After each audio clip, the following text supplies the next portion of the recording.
और इसके बाद भी ओवर थिंकिंग अगर ना कम हुई ना, फिर मुझे कहना। हेलो एवरीवन, कैसे हो सारे? Welcome back to another amazing video. This is Namit Chawla. तो चलो आज बात करते हैं कि अपनी ओवर थिंकिंग को हम मैनेज, कंट्रोल और रिड्यूस कैसे कर सकते हैं। अब जो हमारे रेगुलर व्यूअर्स हैं उनको ये पता होगा कि मेरी पिछली वीडियो में, इसी चैनल पे जो मेरी पिछली वीडियो थी उसमें हमने बात करी थी कि ओवर थिंकर्स, जो लोग बहुत ज्यादा ओवर थिंक करते हैं, वो एग्जैक्टली फील क्या करते हैं। ओवर थिंकर्स की फीलिंग्स के बारे में हमने बात करी थी और हमने बात करी थी 4 major types of over thinking के बारे में, कि हम सबको जो ओवर थिंकिंग होती है उसको मैंने 4 मेजर टाइप्स में डिवाइड कर दिया था कि इन्हीं 4 में से किसी एक चीज के ऊपर आप ज्यादातर ओवर थिंक करते हो, हम में से कोई ना कोई। और अपनी लास्ट वीडियो में ही मैंने ये प्रॉमिस किया था कि अपनी अगली वीडियो बनाऊंगा on steps how to reduce your over thinking and how to manage your over thinking. तो आ गए आज की वीडियो के साथ, जहां पर हम बात करेंगे कि अपनी ओवर थिंकिंग को हम सब्सटैंशियली रिड्यूस कैसे कर सकते हैं। जितने लोगों ने वो पिछली वीडियो अब तक नहीं देखी, मैं नीचे भी लिंक डाल रहा हूं डिस्क्रिप्शन में, आप लोग जाकर पहले वो वीडियो देख सकते हैं ताकि आप थोड़ा सा रिलेट कर पाएं कि ओवर थिंकर्स की फीलिंग्स कैसी होती हैं, वो कैसा महसूस कर रहे होते हैं,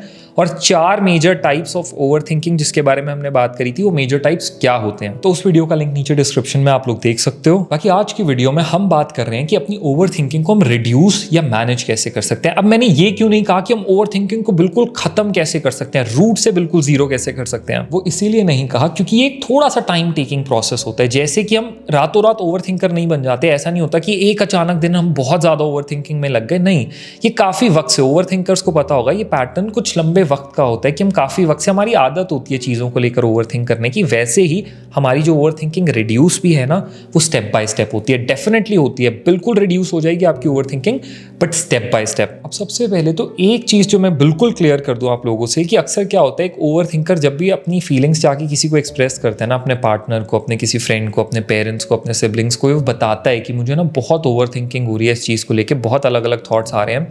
मैक्सिमम नंबर ऑफ टाइम सिर्फ एक रिप्लाई आता है, stop over thinking, stop over thinking. तो सबसे पहले इस चीज को समझो कि एक ओवर थिंकर को सिर्फ कह देना दैट स्टॉप ओवर थिंकिंग उसे हेल्प आउट नहीं करता। ये एक ऐसी बात है कि एक बहुत बड़ी आग लगी है, उसमें आपने 1 चम्मच पानी डाल दिया, सिर्फ ये बोल दिया स्टॉप ओवर थिंकिंग, उससे कुछ नहीं होगा। तो पहले तो इस चीज को क्लियर रखो कि सिर्फ स्टॉप ओवर थिंकिंग कह देना डज नॉट वर्क। अब आते हैं दूसरी चीज पे, जो कि आप ऑनलाइन देखोगे, अगर आप गूगल पे टाइप करो how to stop over thinking, तो आपको ना एक लिस्ट ऑफ चीजें मिल जाएंगी कि आप ये करो, ये करो, ये करो, इससे आपकी ओवर थिंकिंग रुक जाएगी। बहुत सारी यूट्यूब वीडियोस में आपको ये मिलेगा। मैं उन्हें बिल्कुल गलत नहीं कह रहा हूं, मैं नहीं कह रहा हूं वो स्टेप्स गलत हैं, वो लोग गलत हैं। मैं सिर्फ इतना समझाना चाह रहा हूं कि जैसे हर इंसान अलग होता है, हर इंसान के सोचने का तरीका अलग होता है, उसकी नेचर अलग होती है, उसकी हैबिट्स अलग होती हैं, वैसे ही हर इंसान की ओवर थिंकिंग के रीजंस भी अलग होते हैं, प्लस उसकी ओवर थिंकिंग भी अलग होती है, सब कुछ बहुत अलग होता है।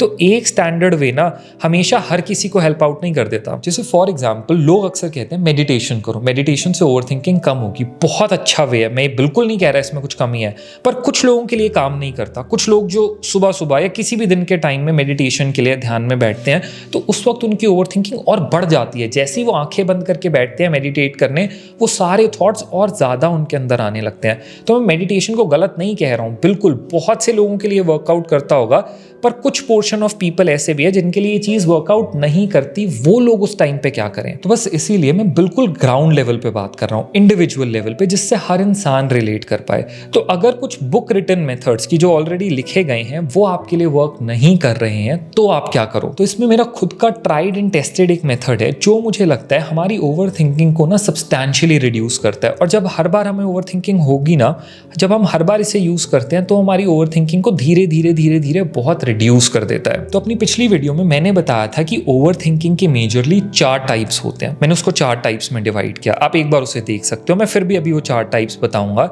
लेकिन सबसे पहले आपको करना क्या है, जब भी आपको ओवर थिंकिंग होने लगे ना, चाहे वो रात को, अक्सर लोगों को रात को बहुत ज़्यादा ओवर थिंकिंग होती है।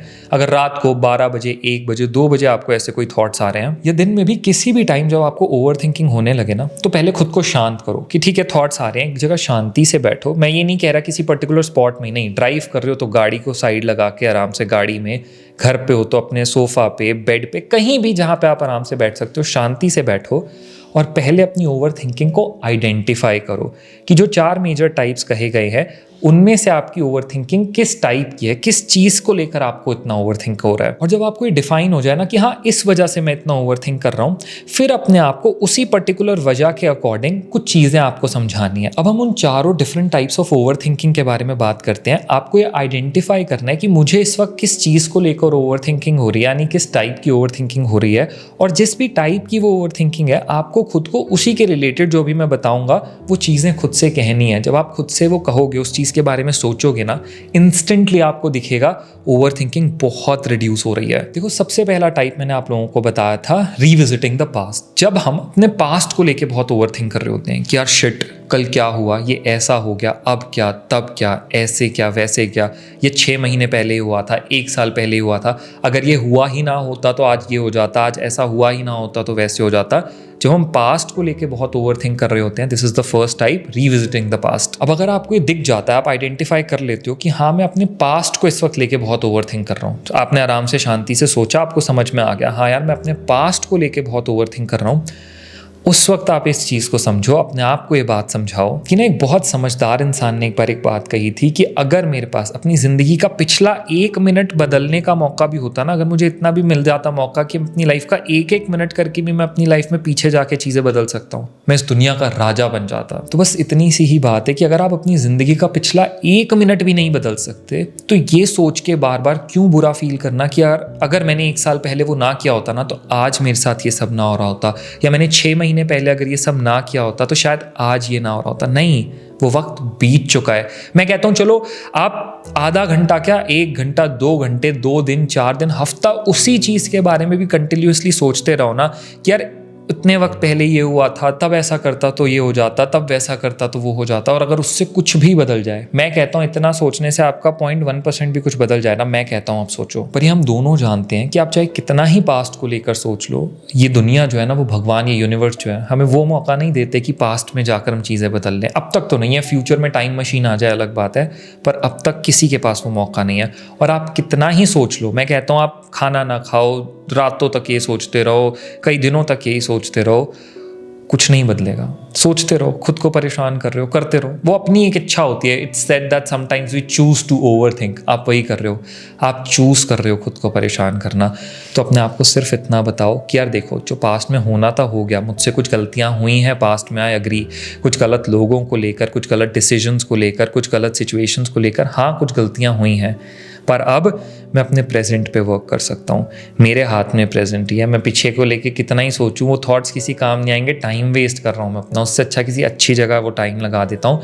आपको ये बात बार बार खुद से कहनी है, रिपीटेडली खुद को ये अपने दिमाग में कहते रहना है। जब बार बार खुद से यही चीज़ें रिपीटेडली कहते रहोगे एक जगह शांति से बैठ के, मैं पक्का आपसे कह रहा हूँ, आप देखोगे धीरे धीरे आपकी ओवर थिंकिंग कम होने लगेगी। जब आप पास्ट को भूल जाओगे, क्योंकि कुछ बदल ही नहीं सकता, आप उसके बारे में सोचना कम कर दोगे, आपको दिखने लगेगा कि हाँ यार अब ये कम हो गई है ओवर थिंकिंग, अब मैं अपने प्रेजेंट पे फोकस करता हूँ। तो जब भी पास्ट को लेकर ओवर थिंक ज़्यादा कर रहे हो, ये सोचना। अब आता है second major type of over thinking जो हम लोग करते हैं, is worrying about the future. हम फ्यूचर को लेके बहुत परेशान होते हैं। बहुत से लोग, मैक्सिमम लोग इस चीज़ को लेके बहुत ओवर थिंक करते हैं कि यार आगे अगर ऐसा हुआ तो क्या, तब वैसा हुआ तो क्या, अगर मेरा एग्ज़ाम नहीं क्लियर हुआ तो क्या, अगर ये चीज़ जिस पे मेहनत कर रहा हूँ ये वर्कआउट नहीं हुई तो क्या। हम बहुत ओवर थिंक करते हैं इसको सोच के। तो इस टाइप की ओवर थिंकिंग पे ना हमारे भगवान कृष्ण ने बहुत अच्छा एग्जाम्पल दिया है। एक वक्त पे ना अर्जुन भी बहुत ज़्यादा ओवर थिंक कर रहा था कि ये युद्ध जो हम लड़ना चाह रहे हैं, ये जो युद्ध के बारे में हम सोच रहे हैं, इतना बड़ा युद्ध, सामने कौरवों की इतनी बड़ी सेना है, इतना विशाल सेना है, इतने बड़े बड़े लोग हैं उस सेना के अंदर, क्या होगा, हम नहीं जीत पाएंगे, आगे क्या होगा, इसके बाद क्या होगा। वो बहुत ओवर थिंक कर रहा था। तो भगवान कृष्ण ने सिर्फ एक छोटी सी चीज़ कही कि कर्म करो, फल की चिंता मत करो। और यही हमारी ज़िंदगी की अल्टीमेट रियलिटी है कि फ्यूचर में क्या होगा कोई नहीं जानता, ना कोई जानता है, ना कोई बदल सकता है। आप सिर्फ अपने आज को जानते हो और अपने आज को बदल सकते हो, उस पे काम कर सकते हो। तो आप ना चाहे कितना ही घंटों लगा लो, कई दिन लगा लो, ये सोचते सोचते कि आगे क्या होगा, तब क्या होगा, ऐसा क्या होगा, वैसा क्या होगा। उससे आपको अगर इतना सा भी कुछ मिल जाए ना तो मुझे बता देना, कुछ नहीं मिलने वाला। आप सिर्फ क्या कर सकते हो, आज काम कर सकते हो कि ठीक है यार, आज मैं सच्चे मन से काम कर लेता हूँ, अपनी पूरी सच्चाई के साथ चीज़ें कर लेता हूँ, अपने एफर्ट्स लगा देता हूँ, उसके बाद जो भगवान ने चाहा, जैसी उनकी इच्छा वही अच्छा। And believe me on this, इतना अच्छा होगा ना, उसके बाद आपने सोचा भी नहीं होगा, आपकी सोच से भी कई ज़्यादा गुना अच्छा हो जाएगा। भगवान आपको इतना दे देंगे जितना आपने मांगा भी नहीं होगा, सोचा भी नहीं होगा। जिन परेशानियों को लेकर आप इतना ओवर थिंक कर रहे हो ना कि यार आगे इसका क्या होगा, आगे उसका क्या होगा, वो इतना स्मूथली सब निकल जाएगा, आपको पता भी नहीं चलेगा। आप सिर्फ अपने आज पे फोकस करो। फ्यूचर की चिंता करके ना सिर्फ आप आज अपनी हेल्थ खराब कर रहे हो, अपना टाइम वेस्ट कर रहे हो, अपना मेंटल पीस खो रहे हो, आप सिर्फ अपना लॉस कर रहे हो। आप आज पे ध्यान दो, one day at a time, कि मैं सिर्फ आज के दिन पे फोकस करता हूँ, मुझे आज क्या करना है, कल का कल देखूंगा, कल क्या करना है, फिर परसों क्या करना है, फिर उसके अगले दिन क्या करना है, और देखना एक एक दिन करते करते आगे का हर एक दिन इतना अच्छा होगा ना, आपने इमेजिन भी नहीं किया होगा। इसीलिए जब आपको फ्यूचर को लेके बहुत ज़्यादा ओवर थिंकिंग हो रही हो ना, तो खुद को ये समझाना चालू कर दो। अपने आप बार बार खुद को ये बातें याद दिलाओ, भगवान कृष्ण की ये बात याद दिलाओ, खुद को बार बार एक ही चीज़ समझाओ कि यार मैं चाहे कितना ही टाइम वेस्ट कर लूँ फ्यूचर का सोच के, कुछ नहीं होने वाला, इसलिए आज पे ध्यान देता हूँ। बार बार खुद से कहो, देखना आपकी ओवर थिंकिंग एकदम कम होने लगेगी। अब आता है third major type of over thinking, reevaluating your decisions. जब हम अपने किसी एक डिसीजन को लेके बहुत ज़्यादा सोच रहे होते हैं ना, क्या मैंने सही डिसीजन लिया, नहीं लिया, अगर इस डिसीजन में ऐसे लेता तो ऐसा होता, ऐसा करता तो वैसा होता, जब हम ये बहुत ज़्यादा इस बारे में सोच रहे होते हैं, that comes under the third type which is reevaluating your decisions. अब देखो यार, समझो इस बात को, जब भी आप लाइफ के अंदर कोई डिसीजन लेते हो ना, मैं आपको लिख कर दे रहा हूँ, हर इंसान के साथ ही होगा। जब वो एक डिसीजन लेगा ना, कुछ वक्त बाद उसे थॉट आएगा, शायद मैं इसको अलग तरह से डिसीजन लेता तो ये बेटर होता, शायद मैं इसको ऐसे करता तो वैसे हो जाता, शायद मैं इस तरह से करता तो और बेटर आउटकम निकलता। आपको हर डिसीजन, सही गलत कोई भी डिसीजन लो, ये थॉट आएगा ही आएगा। देखो, आपके उस लिए हुए डिसीजन का आगे रिजल्ट क्या होगा, आउटकम क्या निकलेगा, वो भविष्य ही बताएगा। इस वक्त चाहे आप कितना ही सोच लो, अलग अलग ऑल्टरनेटिव सोच लो, बार बार तो डिसीजन नहीं बदलोगे, चाहे आपके माइंड में कितना ही थॉट आए। इसलिए उस सारी ओवर थिंकिंग का ना कोई फायदा नहीं है। थोड़ा सा स्ट्रांग बनो कि ठीक है यार, ले लिया, अब ले लिया ना डिसीजन, बस अब ले लिया। थोड़ा सा जिद्दी बन जाओ इसमें कि ठीक है यार, अब डिसीजन ले लिया है, अच्छा बुरा जो भी होगा देखी जाएगी, I will take the ownership.